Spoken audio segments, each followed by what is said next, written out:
Assalamualaikum warahmatullahi wabarakatuh.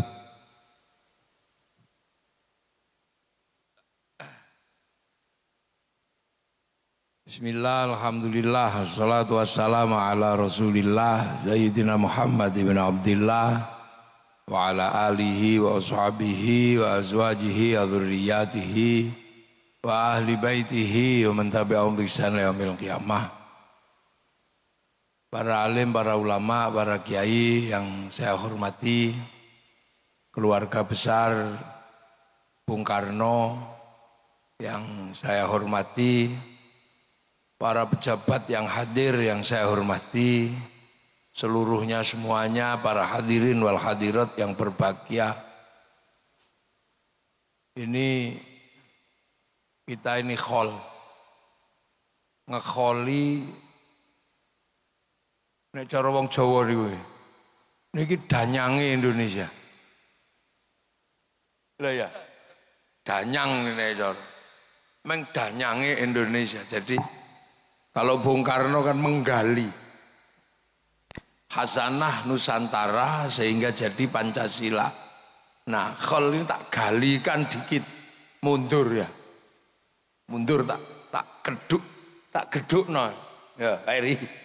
Tak geduk no, tak galikan ke belakang. Jadi Bung Karno itu kalau dalam bahasa orang Blitar ini danyang. Danyangnya danyang Indonesia. Jadi orang dulu kalau bahasa modernnya ya founding fathers, pendiri bangsa. Iku lek Jawane iki danyang. Cuma nek danyang itu biasanya kelas kampung. Kelas desa, pendiri desa itu. Itu danyang. Karena apa? Kita ini jadi khol kayak begini. Ini khol ini. Ini khol ini biasanya kan tradisi kaum muslimin. Ini khol itu tradisi kaum muslimin. Tapi akar bangsanya ada, makanya khol itu rame terus di mana-mana. Karena akar kebangsaan kita punya tradisi hormat leluhur. Jadi kita ini punya tradisi hormat leluhur. Cuman kalau menyebut leluhurnya itu danghyang. Kita itu menyebut leluhur itu danghyang. Makanya kalau diambil belakangnya tok, itu namanya eyang. Nah kalau lurus danyang. Abdurrahman kalau belakangnya tok Rohman. Kalau lurus Durakeman. Abdur Rosyid kalau belakangnya tok Rosyid. Kalau lurus Durasid. Loh, makanya danyang. Nah danyang itu orang tua dulu. Jadi dia bukan hantu. Orang tua yang punya pengaruh karena mendirikan sebuah kampung. Nah, poro danyang ini kalau orang Eropa menyebutnya grandma, grandpa. Kalau orang Cina oma, opa. Kalau orang Arab syekhun suyuh. Kalau orang Indonesia terutama di Jawa dulu nenek moyangnya Bung Karno menyebutnya danghyang. Makanya orang Jawa di sini menyebut danyang. Nah, danyang ini bukan hantu, mohon maaf. Ini gara-gara males belajar itu. Dikit-dikit hantu. Terus setelah itu beranak pinak ini danghyang ini. Beranak pinak itu ditanyain. Ada apa-apa cucunya itu nanya. Yang kalau mau nanam jagung kapan? Mau nanam padi kapan? Karena dulu nggak ada Google, jadi nggak ada googling, nggak bisa, makanya nanya lah. Ketika nanya dijawab. Setiap jawaban dari danghyang ini harus diestoke. Lah ngestoke dipegang betul. Itu namanya dipundi. Kalau orang kita dulu yang diestokno betul dipundi. Makanya poro danghyang karena dawuhnya itu dipundi, maka orang menyebutnya pepunden. Terus rumahnya namanya punden. Jadi punden itu bukan rumah hantu, itu rumah nenek moyang kita. Nah, terus ketika lama-lama makanan mulai berkurang, pertumbuhan penduduk dan ketersediaan makanan nggak imbang, maka melakukan migrasi. Ada migrasi kelas internasional, ada kelas lokal, transmigrasi, migrasi. Nah itu setahun sekali mereka rindu pulang, nengok dangyangi itu, nengok danyangi itu. Setahun sekali pulang. Nah makanya kita punya budaya mudik. Kita ini budaya mudik tahunan untuk nengok dangyang. Nah bawa oleh-oleh. Sing hidup dikasihkan, yang mati disembayangi. Nah nyembayangi atau mendoakan leluhur, upacaranya dikenal dengan nama upacara serodo. Maka ketika upacara serodo itu dilakoni, dijalankan, maka ada istilah nyadran. Nah ini sadranan sebenarnya. Kalau nyadran katok kalau belum dipakai, kalau dipakai katokan. Sarung kalau belum dipakai sarungan. Nah serodo kalau belum dijalankan ya serodo, kalau dijalankan jadi nyadran. Terus dibilangi eyangmu itu nggak mati, cuman pindah dari alam kecil ke alam besar, mikrokosmos ke makrokosmos gitu dalam bahasa. Nah makanya karena sudah pergi tapi masih hidup, pindah alam, didoakan merui kaki danyang nini danyang. Ini landasan, makanya mendoakan leluhur itu mau pindah agama apa setelah agama datang, tradisi ini nggak pernah hilang karena itu lahir asli dari bumi Nusantara. Jadi bangsa kita sudah beradab, tidak pernah menyia-nyiakan para pendahulu. Loh, makanya kita ini punya sama kayak orang solawatan gitu, dangdutan, nyanyi, karena bangsa kita ini juga punya tradisi nyanyi. Makanya kalau ada konser, ada apa gitu, pengajian, ada konsernya ya karena kita punya tradisi nyanyi dari dulu nenek moyang kita. Sampai hari ini kan kita punya tradisi nyanyi. Di Jawa misalnya ono semut nyanyi, semuti rengan anak kebobong kang nyanyi, weru mentok nyanyi deh, tok mentok tak kandhani, weru pipo nyanyi tak duduk nganggu pipo ledeng. Loh sampai bojone minggat itu nyanyi kok, dang Bali Yosri nyanyi. Loh bahkan silet itu dinyanyikan kalau orang Jawa. Demok silet ku dikenai. Loh artinya makanya kita juga punya alat musik. Makanya kalau sesuatu dinyanyikan kita itu seneng. Makanya musik rap itu gak laku karena gak ada lagunya. Pagi hari saya makan, sore hari ke hall, tengah malam tidur, pagi hari hormat bendera. Ya gak laku, kok gak ada lagunya. Makanya kita juga punya alat musik. Makanya sekarang kalau ada dangdutan, ada konser ya ramai. Oh kita juga punya alat musik. Bahkan orang Eropa alat musiknya mudah bikinnya, wong gitar, kayu tali, kayu tinggal motong, tali kasih. Orang Arab musiknya mudah, terbang kayu kulit, kulit tinggal motong, kayu tinggal ngeruai. Tapi kita punya alat musik gamelan loh ya, bangsa ini terbuat dari logam. Artinya hanya bangsa yang menguasai ilmu pertambangan yang maju dan penguasaan metalurgi yang mapan mampu membuat alat musik dari logam. Duh, kita ini punya. Loh makanya tradisi ini kita punya. Ini belum yang lain. Ini tak buka semua sampai subuh nggak rampung. Mungkin nanti kita buka di hall berikutnya. Tuh, kan ini terus ini mesti kita tahu kita punya akar. Nah.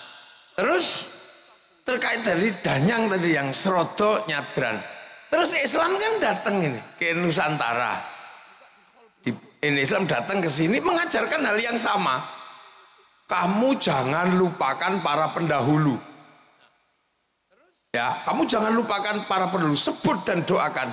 Walladzina ja'u min ba'dihim yaquluna rabbana ighfir lana wa li ikhwanina alladzina sabaquna bil iman. Kamu jangan lupa bahwa orang-orang yang dulu bawa iman kamu doakan. Loh makanya danyangnya Rasulullah. Rasulullah itu yang dua danyang, salah no. Rasulullah itu punya danyang di Mekah sana. Yang buka hutan Mekah itu siapa? Nabi Ibrahim. Nabi Ibrahim ini yang buka hutan Mekah tadi, dari nggak ada apa-apa ditempatkan anak cucunya. Rabbana ini askantu min dzurriyyati biwadin ghairi dzi zar'in 'inda baitikal muharram. Ketika berdoa kakinya ada tapak kakinya. Itu diabadikan sampai hari ini, nggak dihilangkan. Terus berdoa lah, ini Nabi Ibrahim berdoa, Rabbi ja'al hadza baladan aminan. Ya Allah, jadikanlah negeri ini negeri yang aman. Maka sampai hari ini kita umatnya Rasul diajarkan jangan lupa Nabi Ibrahim. Makanya setelah Allahumma sholli ala sayyidina Muhammad, kita mesti nyebut kama shollaita ala sayyidina Ibrahim wa ala ali sayyidina Ibrahim fil alamina innaka hamidum majid. Ini wa ala ali Ibrahim nggak pernah, dan yang itu disebut. Nah makanya kita ini mencoba meniru bahwa kita punya pendiri bangsa, punya founding fathers, Bung Karno. Tapi sejarahnya bisa ditafsirkan oleh banyak. Makanya kalau kemudian wali kota dan keluarga besar mau bikin hall secara terbuka, ini pas. Karena apa? Pendiri Indonesia tidak boleh dilupakan. Founding fathers Indonesia jangan sampai dilupakan. Jangan sampai anak-anak kita ini nggak ngerti. Jangan sampai. Nah, cuman kalau Islam kan tidak, Nabi belum disebut. Makanya kita diajarkan ziarah kubur. Terus di kuburan kita disuruh mendoakan kan gitu. Makanya ada tahlil, ada yasin, dan diyakinkan orang mati itu nggak mati, masih hidup. La taqulu liman yuqtalu fi sabilillahi amwat bal ahyaun, masih hidup. Orang-orang meninggal itu masih hidup. Makanya harus kita peringati orang-orang meninggal ini di kuburannya, karena kalau enggak nanti makamnya ganti, namanya berubah, kita ini bisa repot. Harus dijelasin. Terus diajarkan karena masih hidup, diajarkan apa? Ila hadrati ila ruhi. Terus Islam mengajarkan orang mati bawakan makanan yang banyak.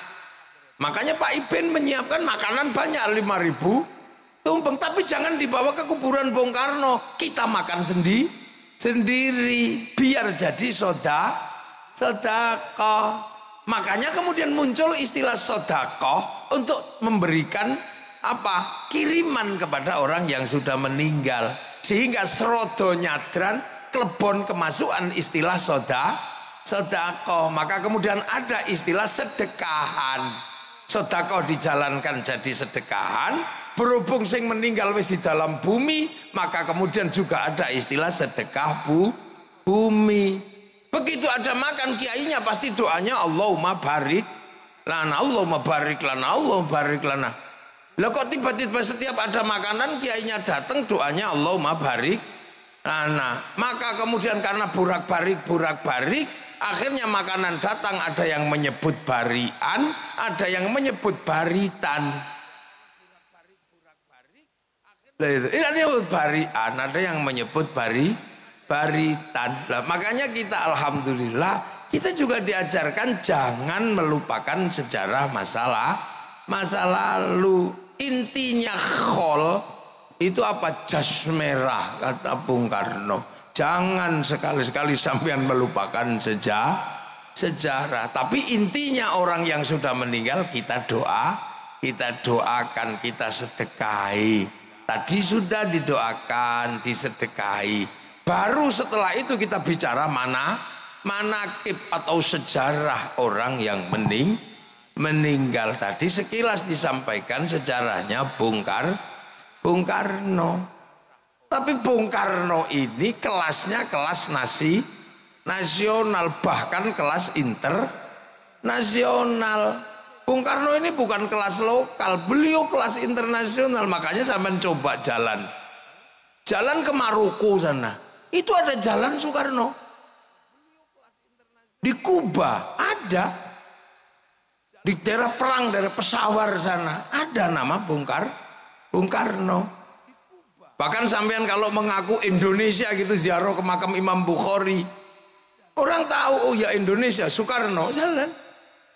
Bahkan sampai di Mekah ada pohon Soekarno.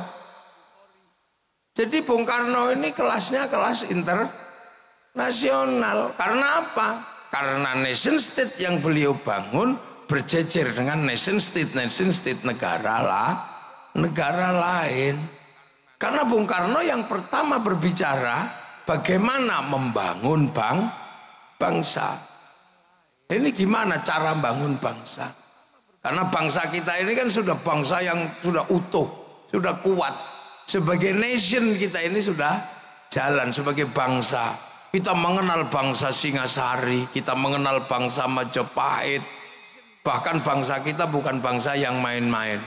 Makanya Bung Karno tidak pernah melepaskan bagaimana menggali masa lalu. Karena kita punya kekuatan untuk bikin bangsa dan negara. Berbicara tentang strategi politik, kita punya kitab Negara Kertagama. Kita punya pelajaran bagaimana membangun Majapahit yang beraneka suku, beraneka ragam. Kita bisa baca dari situ. Jadi kita mungkin sebelum kita baca bagaimana masa lalu Cina, masa lalu Afrika, kita sudah punya masa lalu. Kita punya negara. Tahun 300 kita punya negara namanya Kutai Kartanegara. Tahun 500 kita punya kerajaan Kanjuruhan di Malang, sekitaran Blitar. Tahun 500 dikit kita punya kerajaan Kalingga dengan Ratu Sima. Di Palembang abad ke-7 sudah ada Sriwijaya. Jadi kita komplit. Ketika Rasulullah lahir tahun 571 kita sudah punya negara. Bahkan ketika dunia luluh lantak oleh Mongolia tahun 1250 sehingga Arab jatuh ke Mongolia, Cina jatuh ke Mongolia, Eropa jatuh ke Mongolia, maka ketika Mongolia mengarahkan armada multinasionalnya ke Nusantara, apa kita takut sama mereka? Enggak. Apa yang terjadi? Kita lawan mereka. Kertanegara motong kupingnya Menci, sehingga mereka mendatangkan pasukan, dilawan oleh ekspedisi Pamalayunya Kertanegara. Hasilnya apa? Mongolia kalah di Selat Malaka. Satu-satunya bangsa yang pertama kali mampu mengalahkan Mongolia itu bangsa Nusantara, namanya Singasari. Jadi makanya jangan heran ketika Belanda kok ngajak perang, rampung. Salahnya Belanda itu ngajak perang. Salahnya penjajah itu ngajak perang. Lupa bahwa bangsa ini jago perang. Coba kalau Belanda itu tetap stabil dengan perdagangan, mungkin kita nggak akan merdeka. Belanda itu strategi tetap dengan gaya VOC gitu ya. Terus misalnya dagang, ya rugi-rugi dikit, atau badi-badi dikit. Mungkin kita juga masih dengan politik divide et impera. Tapi begitu dia ngajak kelahi, dia lupa bangsa ini dari dulu tukang kelahi. Makanya jangan sekali-sekali kita ngajak kelahi orang Indonesia. Habis sampean. Lah ya kan? FPI begitu ngajak kelahi, habis sama bangsa Indonesia. Tadinya aman-aman saja karena gak ngajak kelahi, maka bangsa ini jangan diajak kelahi. Karena begitu sekutu ngajak kelahi di Surabaya, apa bangsa ini takut? Enggak. Dan sebagai catatan, satu-satunya bangsa yang merdeka karena perang dengan penjajahnya hanya Indonesia. Jadi salahnya Belanda aja ngajak gelut. Makanya kalau di Indonesia ada orang kok dikit gitu, ya mesti kalah mungkin iki tukang gelut cilik-cilik. Perang dengan penjajahnya hanya Indonesia. Ya tak. Surabaya kalah cacak menang cacak. Duh iya. Makanya kita ini jangan diajak kelahi. Jadi di Indonesia itu jangan ngajak kelahi lah. Karena kalau ngajak kelahi nggak ada yang lebih kuat. Salahnya Belanda itu ngajak kelahi maka dilawan di Surabaya. Sekutunya diprovokasi ngajak perang. Nah, situasi-situasi yang seperti ini kemudian dirangkum oleh Bung Karno. Sejarah masa lalunya seperti apa, bagaimana penghuninya seperti apa, Ini terus dunianya seperti apa? Mungkin suatu saat mesti harus ada kita baca di bawah bendera revolusi. Itu tulisannya Bung Karno yang luar biasa, yang luar dirangkum semua. Nggak ada satupun yang nggak dirangkum oleh Bung Karno. Mulai dari gerakan musik ya dirangkum di situ. Musik ngakek-ngok aja dipikir sama Bung Karno. Iya kan? Kemudian Islam Sontoloyo sudah dipikir sama Bung Karno. Jadi Bung Karno, Elvis Presley udah dipikir, Bung Karno mikir. Jadi Bung Karno ini kadang kalau kita baca ini orang memang tidak pernah mikirkan dirinya sendiri. Apa aja dipikir. Makanya ketika Bung Karno itu memikirkan sesuatu yang besar, ini Bung Karno menjadi traffic daripada nation state. Lalu lintas politik, lalu lintas ekonomi, lalu lintas agama bisa ditampung oleh Bung Karno. Kiai ngomong hanya ngomong agama, politisi hanya ngomong politik, budayawan hanya ngomong budaya. Tapi nation state butuh struktur yang paling mapan untuk menjadi traffic daripada pembicaraan seluruh anak bangsa, dan itu ada pada Bung Karno. Itu bedanya. Makanya sampean kalau mau jadi orang sekelas Bung Karno harus bisa menjadi traffic semua kepentingan. Kalau kemudian lalu lintas yang bisa lewat di kamu cuman orang yang seneng artis tok, ya kamu nggak akan ketemu dengan orang yang seneng patung. Orang yang seneng patung nggak akan lewat kamu karena kamu nggak suka patung. Orang yang seneng musik nggak akan lewat kamu karena. Nah, Bung Karno ini bisa menjadi traffic dari semua kepentingan bangsa.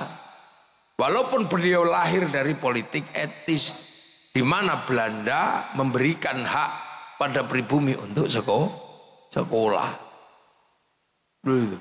Nah ini Bung Karno.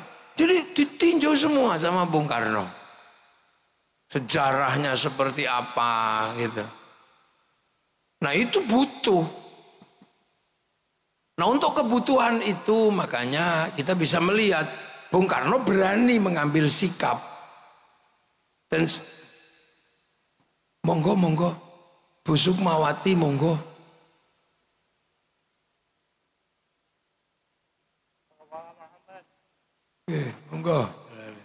Monggo Bu Sukma monggo.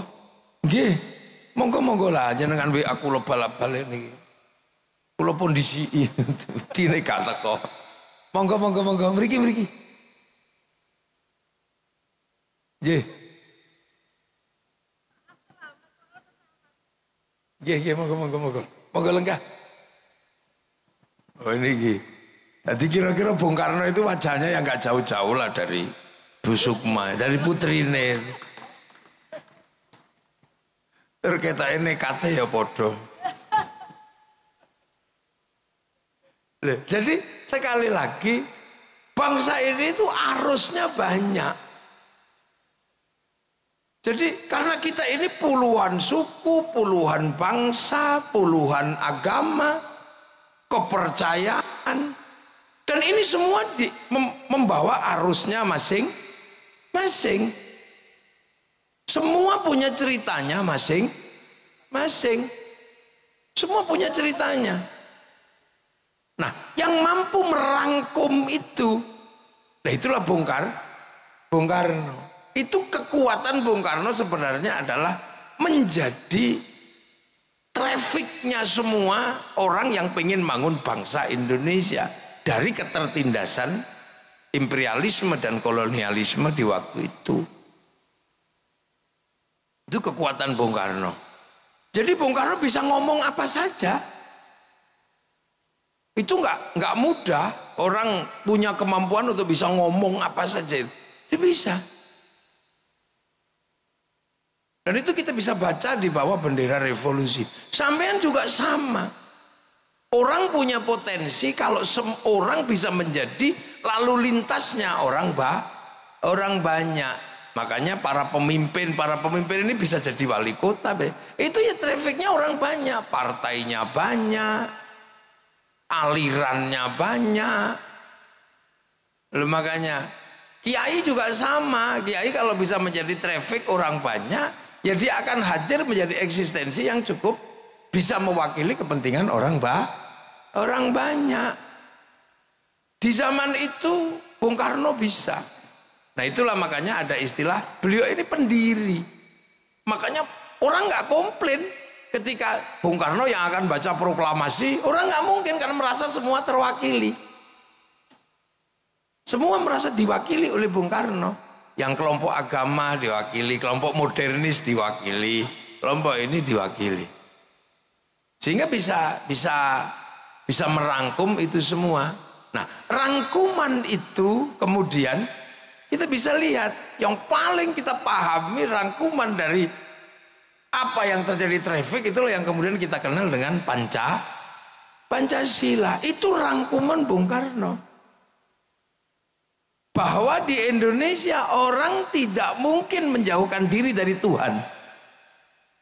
Apapun Tuhannya, apapun kepercayaannya, orang Indonesia nggak mungkin tidak bertuhan. Dan sejarah bangsa ini tidak pernah melepaskan dan meletakkan Tuhan menjadi kelas 2. Tuhan menjadi kelas 1. Semenjak zaman lahir agama kepercayaan, yang namanya kapitayan itu Tuhan sudah tertinggi. Tan keno kinoyo ngopo. Kedatangan Hindu, Tuhan juga tetap tertinggi. Makanya kasta yang ngomongin Tuhan itu kasta tinggi. Namanya Brahmana. Dia bukan kasta kelas 2, dia kasta kelas 1. Tuhan tetap yang tertinggi.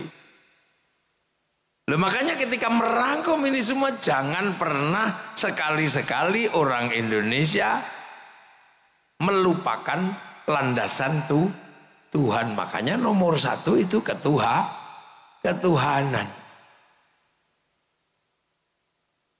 Nah, setelah ngurus urusan ketuhanan, jangan pernah melupakan bahwa urusan kedua adalah urusan manusia. Karena pergerakan dunia ini pasti karena manusia. Dunia ini ada dan kita bisa nikmati karena ada manusia. Kalau cuma sapi tok, itu dunia nggak bergerak karena sapi monoton. Kalau dunia itu hantu gitu, enggak, dia monoton. Tapi berhubung dunia ini manusia, ini nomor 1. Coba, manusia yang kita lihat sederhana ini menggerakkan dunia. Bibir manusia itu menggerakkan pabrik lipstik, asetnya triliunan. Makanya semalam saya di PDI Jogja, saya bilang kalau bisa itu kita ini punya patung manusia. Jadi kalau bisa sampean itu di rumah itu punya patung manusia, bukan untuk disembah atau apa. Tapi sampean hitung apa yang bergerak di dunia ini yang bersandar pada manusia. Kamu bikin patung aja manusia gitu. Itu kepalanya itu menghasilkan industri topi, industri semir, triliunan di situ. Kopiah, topi, kemudian rambut menghasilkan semir. Di dalam rambut menghasilkan kutu, kutu menghasilkan pabrik peditok. Loh, itu kalau dunia ini apa yang tidak bergerak dari manusia? Maka setelah urusan Tuhan, ini kuncinya di manusia. Coba, ada negara yang hidup cuma dari muka manusia. Ada, Prancis. Dia cuma hidup dari blush on, dari lipstick. Lihat gigi manusia melahirkan apa? Pabrik odol, pabrik sikat. Itu di kepala ini asetnya triliunan. Jadi kalau kita berbicara manusia, jadi ojo sembrono zaman dengan manusia. Cuman kadang kita nggak pernah mikir manusia. Kita cuma begitu mikir kambing lupa manusia. PDI begitu mikir banteng lupa Jangan. Banteng lali menungso. Manusia, iya. Mata ini melahirkan industri kocok, moto triliunan asetnya sampai apa itu yang namanya hidup ini itu orang bisa hidup, ibu-ibu ini bisa hidup itu karena apa? Alis ini ya Allah triliunan. Jari ini menghasilkan industri kuku ini, potong kuku, manikur, pedikur. Loh, ini bergerak. Makanya setelah Tuhan menciptakan dunia ini, kamu lihat manusia dulu, manusia jangan sembrono. Mau nindas, mau ditindas, mau perang, mau apa, kuncinya ada di manusia. Nggak ada perang sapi, nggak ada. Sapi bisa bertarung karena dinaiki manusia. Kuda berkelahi karena dinaiki manusia. Coba. Ada negara-negara manusia yang bisa hidup. Lihat manusia ambekan. Bikin industri oksigen. Yang kemarin ketika COVID betapa mahalnya oksigen. Yang orang Blitar nggak pernah kepikiran. Baru kepikiran oksigen itu cuman kalau ada entutnya baru kepikiran cari oksigen. Bayangin dunia ini bergerak ini di manusia. Turun ke bawah dikit. Gitu. Ada di pantat menghasilkan industri kursi. Begitu berbicara yang keluar dari pantat, ada industri pempes. Triliunan itu asetnya. Loh, jangan dikira itu sederhana. Begitu nya nggak keluar, ada industri dulkola. Begitu keluarnya terlalu lancar, melahirkan industri pabrik obat mencret. Diapet. Terus stop lu. Modio lu. Coba sampean. Naik dikit bagian depan menghasilkan industri kondom. Loh, coba. Loh, itu industri jadi dunia ini bergerak itu di situ. Makanya kemanusiaan ini nggak boleh sampean tinggalkan setelah urusan Tuhan. Dan setelah itu sampean harus mikir. Makanya para pemimpin kepala daerah ini harus punya patung. Pak Ibin, lu santri kula niku Ibin niku. Kula sing ngomong niku mbiyen ning Jogja. Saiki dadi wali kota ya wis. Top. Dadi muridku wis ono sing dadi wali kota. Top. Makanya berapi-api. Berdemonstran nih. Jadi coba apa yang tidak ada dari manusia coba? Ada syuting. Itu syuting. Itu kenapa? Karena manusia pengen gambarnya ada. Ada rokok karena manusia ngantuk. Coba nggak ada satupun di dunia ini yang nggak berhubungan dengan manusia. Makanya manusia harus mendapatkan prioritas kedua setelah ketuhanan. Tapi ingat satu prinsip, manusia nggak bisa mandiri, manusia nggak bisa independen. Dia butuh dengan yang lain, butuh lingkungan, butuh manusia yang lain. Manusia nggak bisa hidup sendiri, sudah. Makanya konsep kehidupan begitu, manusia nggak bisa berdiri sendiri, dia butuh orang lain. Pengen cantik butuh orang Prancis. Kita minum di sini butuh Danon. Kita butuh malah macam-macam. Manusia nggak bisa hidup sendiri. Makanya ketika manusia nggak bisa hidup sendiri, sama Tuhan, kamu manusia hidupmu karena makan. Maka ketika kamu makan, jangan melupakan yang lain, bahwa di dalam makananmu ada intervensi, ada keterlibatan orang lain. Makanya manusia yang paling nyata hidupnya karena makan, maka makan mengingatkan kita bahwa makan tidak independen. Maka doanya Allahumma barik lana. Kenapa bukan barikli? Kenapa berkahilah kami dalam makanan? Karena makan kita melibatkan orang yang kadang kita nggak tahu tempatnya di mana, sukunya apa, agamanya apa. Kita makan nasi. Begitu kita makan nasi, pasti di situ melibatkan sawah karena sapi ditanam padi itu. Begitu sawah melibatkan negara, melibatkan menteri ATR, melibatkan BPN, karena kalau enggak sawah pasti perang. Setelah padi itu ditanam, kita melibatkan pabrik pupuk. Entah di mana pabriknya kita nggak tahu. Kita nggak tahu pabriknya di mana. Siapa yang bikin insinyurnya? Begitu kita panen, kita melibatkan mesin pemanen. Begitu kita masak nasi, kita melibatkan pabrik kompor. Kita melibatkan pabrik LPG. Kita melibatkan pabrik apa?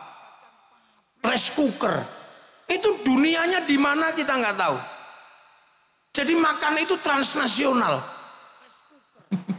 Dan sebenarnya begitu nasi itu ada di piring, kita melibatkan pabrik piring. Begitu kita makan ada bumbunya. Yang nanam bumbu di mana kita nggak tahu. Yang nanam bawang di mana, yang nanam merica di mana. Begitu kita makan enak bumbunya karena dikasih garam. Yang bikin garam kampungnya Pak Said Abdullah ini, Madura. Dan kita kadang curiga sama orang Madura ketika bikin garam. Kita curiga, jangan-jangan ditambah garamnya itu kencing dia. Makanya orang Jawa curiga karena takut dikencingi, maka produknya dikasih nama uyah. Karena khawatir pas bikin nguyuh. Oh jangan-jangan pas bikin uyah nguyuh, makanya dibikin uyah sama uyuh. Kira-kira, tapi kalau enggak ya syukur. Ini di mana kita nggak tahu. Setelah kita makan kemudian kita ngambil anggur merah. Anggur merah bukan tanaman Indonesia. Lihat kalau nggak Cina, New Zealand, Australia, Amerika. Itu berarti apa? Butuh impor. Kalau berbicara impor berarti butuh negara. Negara menunjuk Menteri Perdagangan. Menteri Perdagangan menunjuk eksportir, importir. Di situ pasti ada bill of lading, ada letter of intent. Ada obligasi. Loh, coba kira menungso itu tanpa persatuan urip, ndak mungkin. Makanya di dalam agama sudah diajarkan tulang kehidupanmu adalah makan. Maka ketika kamu makan, jangan kamu lupakan bahwa ada intervensi, ada keterlibatan orang lain. Maka Allahumma barik lana. Maka agama pun ketika berbicara tentang kebenaran itu bersama. Makanya mayuridillahu bi khairan yufaqihu fiddin. Yang dikehendaki menjadi baik oleh Allah dikasih ngerti urusan agama. Ini tak ajak ngaji nahwu. Khaironnya di situ nakirah. Maknanya khairon kamilan, kebaikan yang sempurna. Baik sempurna bukan milik manusia, itu milik Allah. Makanya kalau ada manusia baik pasti nggak sempurna. Saya tanya sekarang, pasti baik, pasti nggak sempurna. Malam ini pengajian ini baik apa enggak? Nah kalau malam ini pengajian baik, yang paling baik siapa? Ayo, ya kiainya pasti. Ya pasti kiainya. Loh kalau pengajian ini baik, yang paling baik ya pasti saya. Yang dikasih duduk meja cuman saya. Yang lain kan sudah biasa punya kursi, jadi ya, dan punya meja lah. Saya kan nggak pernah punya meja, jadinya ya. Makanya tadi sampean dapat makanan di sini ya enggak, wis biasa untuk panganan. Loh, tapi saya nggak boleh mengaku yang terbaik, nggak boleh. Karena saya baik terlihat di sini, diundang sama wali kota. Kalau saya nggak diundang wali kota, nggak kelihatan saya ada di sini. Nah kalau gitu baik saya apa baik wali kota? Ya nggak bisa, saya nggak datang wali kotanya jelek. Loh itu baru 2 orang sudah ribut, saya sama wali kota. Apalagi kalau sampean ikut-ikutan, yang baik ya saya, kiai, kami. Lah kenapa mau datang? Karena kalau nggak ada orang duduk di situ, ini bukan pengajian, bukan khol, ini cek sound. Loh, terus kata tukang sound yang paling baik ya kami, kiai. Lah kok nama? Nek sound tak pateni ya bubar katanya. Kata Pak Wali Kota, ya coba pateni rata bayar. Ya kan? Ini menjadi indah karena ya ono sing masang tenda. Padahal biasanya yang suka masang tenda ini sholatnya juga nggak terlalu rajin. Loh, mana ada baik itu berdiri sendiri. Makanya orang kalau baik jangan mengaku paling baik, karena baik itu nggak independen. Makanya karena manusia ini nggak mungkin hidup tanpa persatuan. Nah sekarang persoalannya adalah Bagaimana orang bisa menghargai orang lain? Karena manusia nggak bisa hidup dengan dirinya sendiri. Bagaimana manusia bisa menghargai orang lain yang ada dalam hidupnya? Kiai sholat, ada dalam hidupnya peranan orang Cina. Karena kiai kalau sholat harus tutup aurat. Begitu tutup aurat, ini kain, ini bikinan pabrik kain. Yang punya pabrik kain itu Cina. Jadi dalam sholat itu Cina juga hadir. Makanya kiai nggak boleh ngamuan sama Cina, karena kalau Cinanya pergi, kitanya udah. Loh, dalam kehidupan kita nggak bisa kita ya. Kita sholat wudhu, kaum muslimin wudhu pakai air. Yang nyiapin keran sama pipa siapa? Mas Pion. Maka kita nggak boleh anti industri. Begitu kita bikin masjid, ada pabrik semen di situ. Itu siapa yang bikin? Ya orang-orang Krakatau Steel sana. Kita pergi haji, itu pasti bayar ke bank. Maka kiai nggak boleh mengharamkan bank, karena begitu bank haram, kita nggak jadi pergi haji. Wong pilotnya nggak mau dikasih duit. Loh ini, loh yang kayak gini. Makanya sekarang ada konflik Yahudi gitu. Hancurkan Yahudi semua, ya sisain lah dikit, jangan habisin semua. Karena pesawat itu bikinan sana. Begitu sana nggak ada semua terus mati lah, kita renang. Loh itu makanya konsep hidup ini nggak boleh orang semena-mena dia. Nah, yang menopang itu semua apa coba? Perasaan setara antar suku, antar anak bangsa, antar agama. Itu konsepnya ada di mana? Ada di Indonesia. Konsep apa? Konsep hidup yang pernah ditawarkan oleh Rasulullah Muhammad Sallallahu Alaihi Wasallam. Konsep kullukum ra'in wa kullukum mas'ulun an ra'iyati. Kalian semua adalah para pemimpin yang harus hidup saling tanggung jawab antara yang mimpin dan yang dipimpin. Konsep bertanggung jawab dalam perbedaan suku, bangsa, agama, tapi hidup setara, itulah yang disebut ra'iyah. Ra'iyah itulah yang akhirnya dipakai oleh pendiri bangsa ini untuk menyatukan perbedaan menjadi rakyat. Makanya Bung Karno tidak menerima konsep people. Karena kalau people itu vox populi vox dei, suara mayoritas suara Tuhan. Begitu dia mayoritas, dia diktator mayoritas. Makanya ra'iyah tidak menerima konsep khilafah atau ikhwanul muslimin. Ra'iyah juga nggak bisa menerima konsep, Bung Karno nggak menerima konsep komunis, karena komunis itu adalah diktator mayoritas, sama diktator proletariat. Makanya konsep yang dipakai adalah ra'iyah, yang akhirnya antar suku yang berbeda bisa setara, antar agama yang berbeda bisa setara. Nah itu yang kita kenal dengan konsep rakyat. Akhirnya yang tadinya kawulo di Jawa bisa mandiri bilang kulo.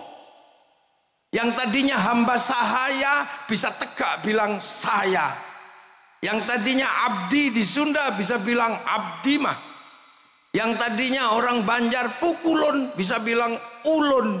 Itu karena apa? Karena konsep ra'iyah atau rakyat. Maka persatuan hanya bisa dijalankan kalau manusia menggunakan prinsip kerakyatan. Dan satu-satunya muslim terbesar dunia yang bisa mempraktekkan menggunakan konsep ra'iyah hanya muslim Indonesia. Terus mbok arani Bung Karno yu ora santri ngono kira-kira. Bisa menerapkan konsep itu. Saudi kembali menjadi kerajaan. Beberapa negara di Timur Tengah komunis. Kita menggunakan idiom yang asli. Makanya ra'iyah itu kalau ngumpul namanya musyarakah. Apa musyarakah? Yang tadi saling bersekutu, saling melengkapi. Cina melengkapi, Jepang melengkapi, orangnya nggak datang, Sonnya datang. Orang Korea nggak datang, Samsungnya datang. Ya datang semua ini loh. Nah itu musyarakah yang kita jadikan istilah lokal masyarakat. Makanya musyarakah ini indah dan itu di Indonesia terjadi.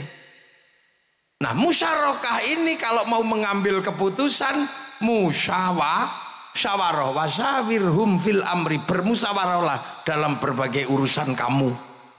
Makanya konsep musyawarah ini kemudian terlembagakan, majelis permusyawaratan rakyat, dewan perwakilan rakyat. Idiomnya masih idiom yang sama. Maka kemudian majelis dan dewan ini membentuk lembaga mewakili musyawarah, membentuk panitia lah. Panitia ini kita bisa lihat sudah tidak lagi berbicara kamu sukunya apa, pengen kepala desa daftar, pengen jadi bupati daftar, pengen jadi DPR daftar, semuanya punya hak yang sama, nggak pernah dibedakan kamu turunan siapa, kamu siapa. Setelah daftar, karena ini demokrasi prosedural, cari teman sebanyak-banyaknya. Kalau nggak bisa cari teman sebanyak-banyaknya, beli.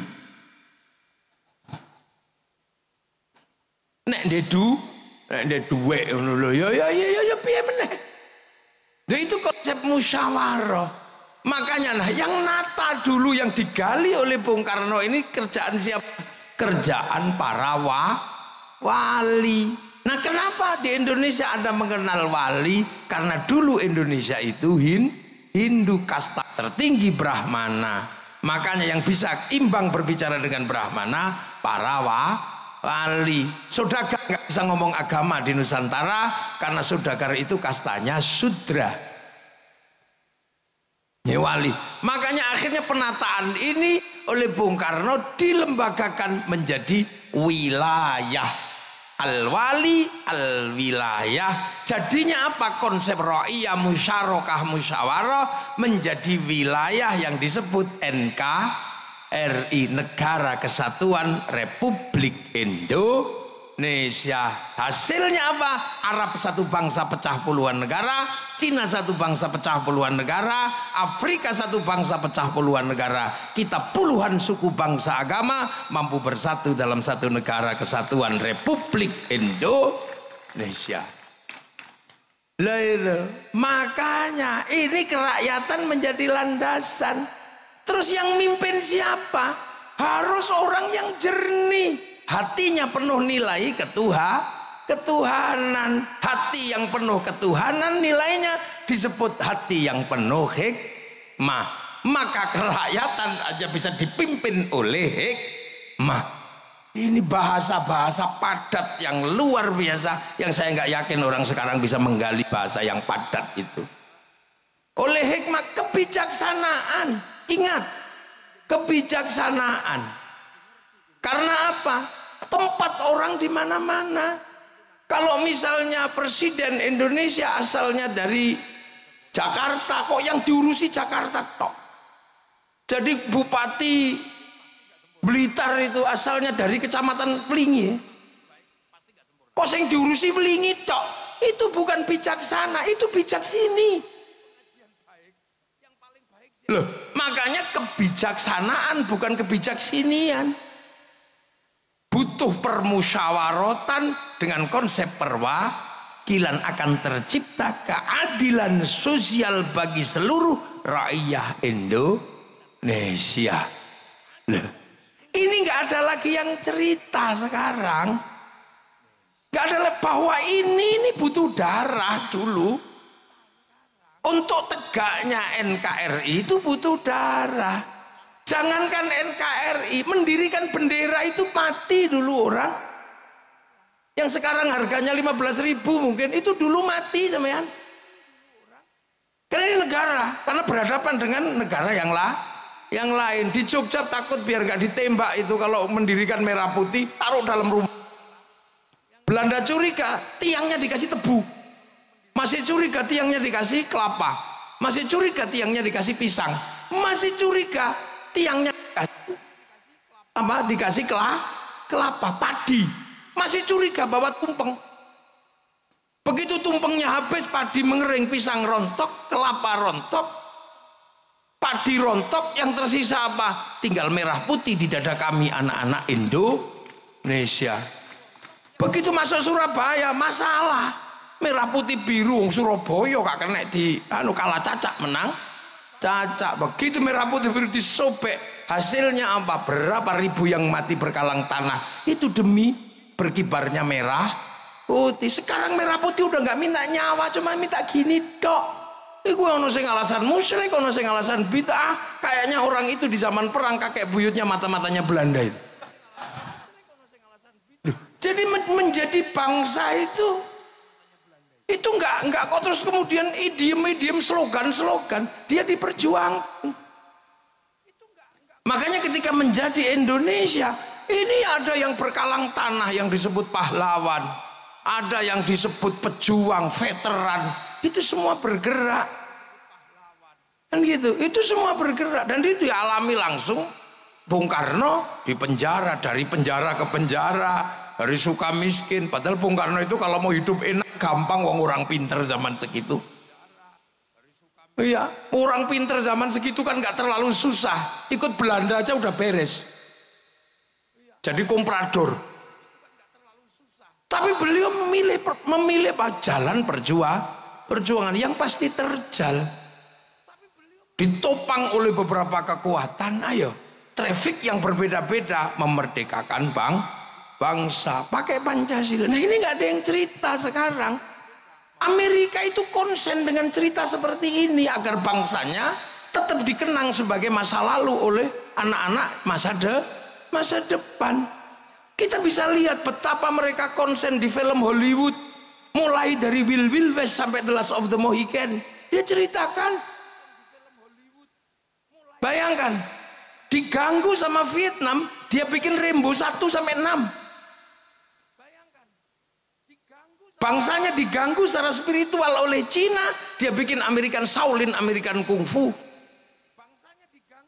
Diganggu sama Jepang, dia bikin American Samurai, American Ninja. Bahkan samurai terakhir dari Amerika namanya Tom Cruise dalam film The Last Samurai. Loh, mereka jelaskan gagal dengan apa? Saddam Hussein, Hot Shot 1, 2. Gagal dengan terorisme, bikin 12 strong. Ini tercatat, mereka ceritakan semua. Cina, mana dia berhenti menceritakan ular putih sampai ular hijau. Dari Wong Fei Hung sampai Sun Gokong, dia ceritakan. Karena tahu bahwa bangsa ini nggak boleh melupakan sejarahnya. Dia ceritakan. Jepang, lebih berat lagi di Jepang. Karena semangat membangun bangsa dengan menanggung beban luar negeri namanya dumping. Semangat Bushido diceritakan, semua diceritakan mulai Oshin sampai rezim Tokugawa dan restorasi Meiji runtuh, diceritakan dengan epik yang luar biasa dalam sebuah cerita Samurai X dengan tokohnya Rurouni Kenshin. Loh, ini dibangun. Malaysia, pernah nggak sampean bayangkan bahwa Malaysia sedang mencoba menceritakan bangsanya? Dia kembalikan bangsa Malaysia, orang Melayu kepada Si Upin dan Si Ipin. Si Ipin dan Si Upin nggak boleh lupa, fundamen bangsa Malaysia ada keterlibatan orang India. Maka kenalkan Si Upin dan Si Ipin dengan anak kecil namanya Jarjit. Dia nggak boleh ribut dengan anak-anak Cina, kenalkan Mei Mei. Dia nggak boleh ribut dengan anak Indonesia, kenalkan Susanti. Loh, ini bangsa lain kerja. Malaysia apa Singapura, Korea menceritakan apa? Dia ceritakan dari meja makan dengan derai air mata namanya drakor. Hasilnya apa? Dominasi finansial, kemandirian bangsa mereka dimulai dari membangun apa? Glorifikasi bangsanya masing-masing.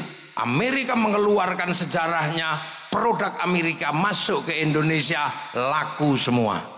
Mulai dari celana jeans sampai McD sampai segalanya laku karena glorifikasi mereka berhasil. Glorifikasi orang Jepang membuat produk-produk Jepang laku di seluruh dunia.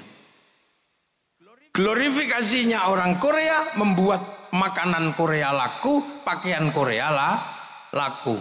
Dan terakhir, tragis sekali, saya ini generasi 90-an, generasi rock.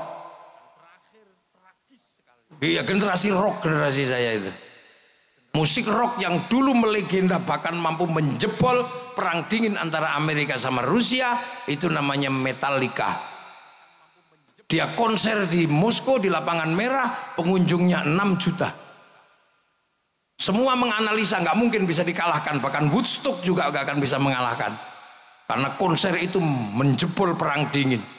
Itu sejarah yang nggak mungkin bisa dilupakan dalam situasi luring. Begitu ada COVID, diajar sama BTS. Sekali konser yang nonton 100 juta orang lebih. Seminggu 4 kali, 1 tahun saya hitung pemasukan dari BTS yang ceng itu. 1 tahun pemasukan ke Korea 2.500 triliun. Kalah korupsinya Wilmar yang cuma 11. Loh, ini duit semua sampean, jangan dikira. Loh gitu. Makanya waktu itu Bung Karno begitu jadi bangsa, apa yang beliau pikirkan? Berdikari. Mari kita berdiri di kaki sendiri. Tapi tantangan terbesar Bung Karno adalah Hitler yang jatuh, 45 mati, 48 Jerman jatuh. Apa yang terjadi? Pisah antara Soviet sama Amerika. Bung Karno dipaksa, you mau ikut Soviet apa ikut Amerika? Enggak, non blok. Maka kemudian bikin Asia, Afrika, macam-macam. Dan enak ketika bikin non blok, karena apa? Intelektualnya nasionalis. Balai Pustaka sebagai pusat pengetahuan ditanya, kita mau berkiblat kemana kalau kita non blok? Apakah kita akan menduplikasi Eropa? Enggak. Ada novel berjudul Salah Asuhan. Apakah kita akan menduplikasi model Arab? Enggak. Di bawah lindungan Ka'bah. Apakah kita akan menduplikasi Belanda? Oh jangan. Tenggelamnya kapal Van der Wijk. Apakah kita akan bangun murni Indonesia? Siti Nurbaya. Jawaban. Tapi Bung Karno bertahan di situ juga nggak mudah. Karena apa? Gelombang industri dunia bergerak menyasar seluruh masyarakat dunia. Akhirnya kemudian hanya bertahan dari 45 mendekati 65. Kemudian bangsa ini ada yang nyelip, membawa apa? Membawa sesuatu dari luar yang akhirnya kita harus apa? Membuka diri karena perubahan yang ada di luar. Masuklah kapitalisme model baru namanya developmentalism. Nah akhirnya ya sudah, Bung Karno terjatuh. Nah dengan berbagai epiknya, ada dinamika PKI, ada dinamika apa. Ini sebenarnya adalah perubahan yang harus ditanggung oleh Bung Karno yang mau bertahan dengan berdikari. Karena tetap mempertahankan konsep marhen, punya sawah sendiri, dikelola sendiri, itu masih bisa. Tapi semakin lama orang hidup seperti itu nggak bisa. Karena di sawah yang tadinya cuma butuh pawon dapur, butuh kayu, sekarang butuh kompor gas, itu industri. Sudah nggak bisa begitu. Kemudian beli kompor gas pakai WA, Bu kirim kompor gas. Begitu WA, yang terlibat adalah Mark Zuckerberg. Iya kan? Mark Zuckerberg pakai cloud di sana. Begitu kita bilang, ya sudah, pakai transportasi. Semua sudah nggak bisa. Ini dunia baru, dunia digital. Makanya kita harus mempersiapkan diri menghadapi dunia digital. Ini harus kita hadapi. Ketahanan digital. Yang paling mungkin nanti saya pesan kepada bapak-bapak yang dari Jakarta, ketahanan digital harus dimulai dari mana? Dari ketahanan kita memperjuangkan coding dan algoritma internasional kita. Kita punya huruf, tapi huruf nasional adalah huruf Latin, sehingga coding kita algoritmanya adalah algoritma Latin. Cina nggak mau. Cina menggunakan algoritma sendiri, huruf sendiri masuk dalam domain internasional, sehingga dia bisa lawan Amazon pakai Alibaba, dia bisa lawan WhatsApp pakai WeChat, dia bisa lawan Facebook pakai QQ Runner. Kita nggak bisa punya ketahanan digital nanti. Itu Pak Ganjar, para petinggi-petinggi negara. Saya cuman usul aja, wong saya cuman bisanya gawe raja. Algoritmanya itu algoritma abjadun hawazun. Lah ya, ini negara. Nah, Bung Karno menghadapi problem di situ. Ya sudahlah, akhirnya bangsa ini terus bergerak dan sampai hari ini bangsa ini melewati fase yang sangat panjang. Dan nanti entah sampai kapan, karena orang juga harus berpikir ini Cina apa Amerika. Loh, Ini harus terjelaskan karena apa? Bangsa ini mempersiapkan bagaimana bisa produksi. Makanya kalau kiai sih sederhana, yang lain itu biar diurusi sama politisi-politisi dan orang pinter-pinter. Kiai mempertahankan keutuhan bangsa dan negara. Itu tugas kiai. Kita jaga. Makanya cara kiai menjaga NKRI itu sederhana. Yang penting rukun. Makanya kiai itu kalau apa-apa agama selalu menjadi landasan kerukunan. Kiai doa, ya biar rukun, doanya bareng kiainya yang doa, santrinya amin, amin, amin, amin, amin gitu. Yang lain sudah nggak mau doa bareng-bareng, doa sendiri-sendiri, gitu. Santri kiai nggak, karena santri kiai bagian dari perjuangan NKRI. Maka kalau doa tetap bareng-bareng. Begitu yang doa kok tambah banyak, diajak ke alun-alun Blitar, namanya istighosah. Akhirnya ro'iyah ngumpul, rakyat semuanya ngumpul. Yang ngaji datang untuk ngaji, yang jual bakso datang untuk jual bakso. Kerukunan terjaga, roda ekonomi berputar. Itulah yang bisa kita lakukan. Belum makanya kiai itu sholawat. Ya nggak sendirian. Kalau sholawat bareng-bareng nggak bisa, Bu Sukma. Saya lagunya Rhoma Irama. Lawat bareng-bareng, bendera laku, apa aja laku, sampai kemudian semuanya laku, roda ekonomi berputar, kerukunan terjaga. Peringatan Maulid Nabi, kita kumpul di mana? Kita keluarin uang, iuran, setiap bulan santri iuran, bikin kegiatan bersama yang sifatnya apa? Edukasi publik. Kerukunan terjaga, roda ekonomi berputar. Makanya santri-santri ini nggak punya uang. Pondok-pondok jelek-jelek, bikin WC aja angel. Makanya karena apa? Duitnya habis untuk merawat NKRI. Maka tugas partai-partai politik membantu. Tugas bupati bantu. Karena enak dong, kiai mogok, polisi juga susah. Kalau kiai tiba-tiba mogok, nggak lagi merawat kebangsaan, sampai tadi bupati angel. Lu coba COVID itu kan ada kiai, wow judek sampean, melarang orang Jumatan. Untung ada kiai, tinggal ngomong aja, kiai Jumatan libur, Yong libur besok ya, alhamdulillah. Coba yang larang polisi, ya dilawan. Terus tiba-tiba kiai disuruh ngomong COVID, kiai ngomong COVID. Lah kiainya kan nggak ngerti COVID itu apa.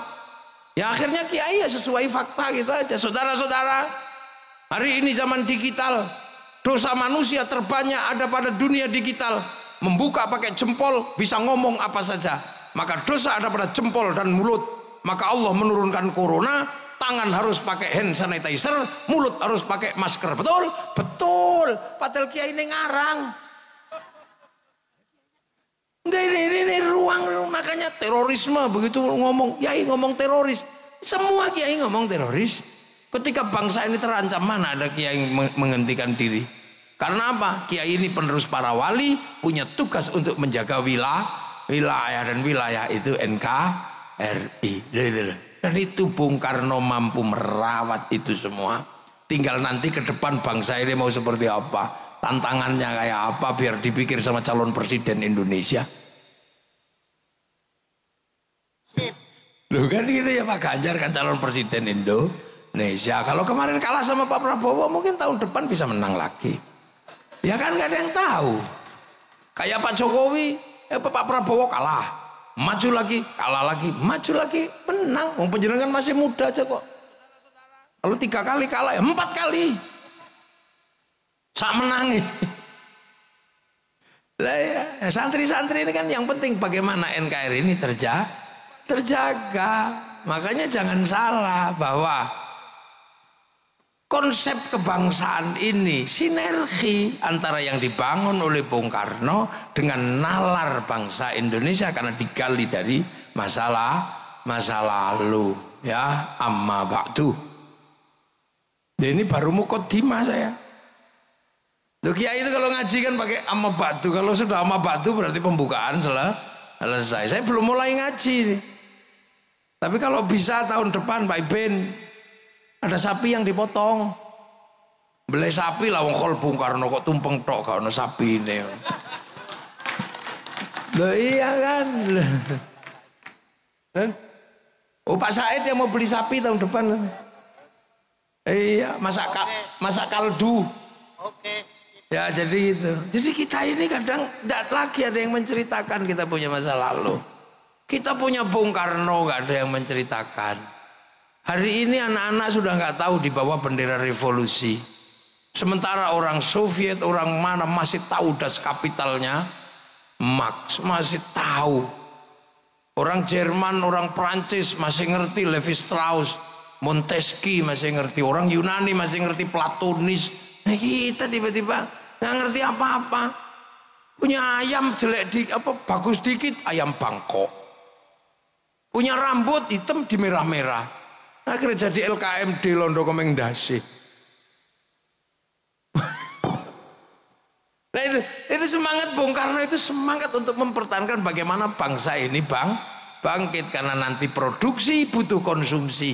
Konsumsi terbesar itu berbanding lurus dengan rasa cinta pada bangsa dan negara. Makanya kita ini ngomongin bangsa dan negara, ngomongin Bung Karno. Semoga malam hari ini bermanfaat dan nanti bisa kita lanjutkan pada call berikutnya.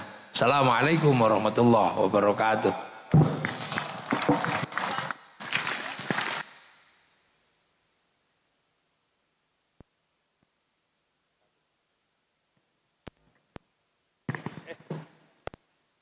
Bu Sukma minta nyanyi.